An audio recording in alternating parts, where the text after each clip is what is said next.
అందని సాగునీరు, పంటను మింగేస్తున్న నకిలీ విత్తనాలు, మరోవైపు ప్రకృతి వైపరీత్యాలు ఇలా సాగును సంక్షోభంలో నెట్టేస్తున్న తరుణంలో పెద్దలు చూపిన బాటలో నడుస్తూ తన మేధస్సుకు పదును పెడుతూ సేంద్రియ సేద్యంతో సెళ్లు పండిస్తున్నాడు పశ్చిమ గోదావరి జిల్లాకు చెందిన రైతు.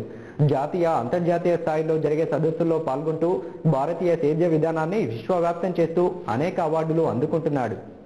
పశ్చిమ గోదావరి జిల్లా దెందులూరు మండలం కొత్తగూడెం గ్రామానికి చెందిన జి సతీష్ బాబు తక్కువ ఖర్చుతో పశువుల ఎరువులతో సేద్యం చేస్తూ సిరులు పండిస్తున్నారు. ఈ ఏడాది దోమపోటుతో పంటలన్నీ దెబ్బతిన్నాయి. కానీ సతీష్ కు చెందిన పంట దోమపోటుకు గురికాకపోవడం గమనార్హం. ఎంకామ్ వరకు చదివిన సతీష్ క్రీడలపై ఆసక్తితో హాకీ క్రీడను ఎంచుకుని అందులోనూ రాణించారు. ఆంధ్ర విశ్వవిద్యాలయం జట్టు కెప్టెన్ గా కూడా వ్యవహరించారు. 7 సార్లు జాతీయ స్థాయి క్రీడా పోటీల్లో పాల్గొన్నారు. ప్రస్తుతం పశ్చిమ గోదావరి జిల్లా హాకీ అసోసియేషన్ కార్యదర్శిగా, రాష్ట్ర హాకీ అసోసియేషన్ సంయుక్త కార్యదర్శిగా పనిచేస్తున్నారు. గతంలో వ్యవసాయ భూములు ఉన్న రైతులకు పాడి పశువులు ఎక్కువగానే ఉండేవి.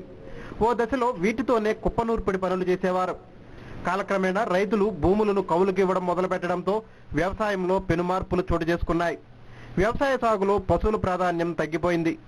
కాంప్లెక్స్ ఎరువులు, పురుగు మందులు, రసాయనాల వాడకం బాగా పెరిగిపోయింది. ఇటువంటి పరిస్థితుల్లో సతీష్ బాబు పెద్దల నుంచి వచ్చిన వ్యవసాయ విధానాన్ని కొనసాగిస్తున్నారు. గత ఏడాది సెప్టెంబర్లో ఏలూరులో జరిగిన సర్వ్ అనే సంస్థ జాతీయ స్థాయి సెమినార్లో తొలిసారిగా సతీష్ బాబు పాల్గొని సేంద్రీయ వ్యవసాయం పట్ల మరింత మక్కువ పెంచుకున్నారు. దెందులూరు మండలం సీతంపేటలో సతీష్ బాబుకు ఉన్న 42 పశువులను పొలంలో మార్చి గళ్లు వేయడం ద్వారా ఏటా భూసారం పెంచడానికి కృషి చేస్తున్నారు. ఈ విధానం ద్వారా పొలం అంతా పశువుల ఎరువు, మూత్రంతోనే నిండిపోతుంది. మిగిలిన కాలంలో పశువులతో పొలంలో గళ్లు వేయిస్తుంటారు. ఇక్కడ నాట్లు వేయడానికి ముందు పశువులను నల్లజర్ల మండలం సింగరాజుపాలెంలో ఉన్న తన కొబ్బరి తోటలకు తరలిస్తారు.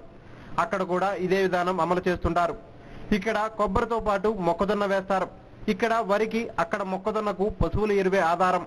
ఇతర ఎరువులు ఏమీ వాడకుండానే ఎకరానికి వరిలో 27 నుంచి 31 బస్తాలు దిగుబడి వస్తుందని, మొక్కజొన్నలో 40 క్వింటాల వరకు దిగుబడులు వస్తున్నట్లు సతీష్ బాబు తెలిపారు. ఇది అతి పురాతనమైన పద్ధతి. ఇది కూడా మన యొక్క ఈ 2-3 జిల్లాల్లోనే ఈ పద్ధతిని అవలంబిస్తూ ఉండేవారు. 20 సంవత్సరాల క్రితం నుంచి ఇది కూడా తెరమరుగైపోయింది. మేమేంటంటే కష్ట నష్టాల్లో కూడా ఈ పద్ధతిని లాభం కింద కనపడుతుంది కాబట్టి దీన్నే మేము కొనసాగిస్తా ఉన్నాము. ఈ పంట వేసినప్పుడు ఎరువులు ఏమీ వాడాల్సిన పని లేకోకుండా జరిగిపోతా ఉంది. ఇది కేవలం పశువుల యొక్క వ్యర్థాల వల్లనే జరుగుతూ ఉంది. అన్నపూర్ణగా పేరుగాంచిన మన యొక్క రాష్ట్రంలో మనకి పెద్దలు నేర్పినటువంటి సాంప్రదాయంతో పాటు కొత్తగా వస్తున్న లేటెస్ట్ టెక్నాలజీస్ ని అన్వయించుకుంటూ మంచి పోషక విలువలు ఉన్న ఆహార పదార్థాలను మనం తయారు చేసినట్టయితే లాభసాటిగా కాగలదు. ఈ ఏడాది నవంబర్ 15న రైతు దినోత్సవం సందర్భంగా Indian council of agriculture research వారి అనుబంధ సంస్థ director of rice research Hyderabad వారు సతీష్ బాబుకు కేంద్ర మంత్రి బండారు దత్తాత్రేయ చేతుల మీదుగా ఉత్తమ రైతు అవార్డు ఇచ్చి సత్కరించినట్లు సతీష్ బాబు చెప్పారు. ఎకరా వరకు సుమారు 15,000 ఖర్చులు చేస్తున్నారు. కౌలు రైతులకు మిగిలేది అప్పులే. సతీష్ బాబు పండించిన బియ్యం ధర కేజీ 80 రూపాయలు. ఈయన బీపీటీ 5204, ఎంటీయు 7029 రకాలను ఎక్కువగా సాగు చేస్తున్నారు. మొత్తం మీద సతీష్ బాబు అందరిచే అభినందనలు అందుకుంటున్నారు.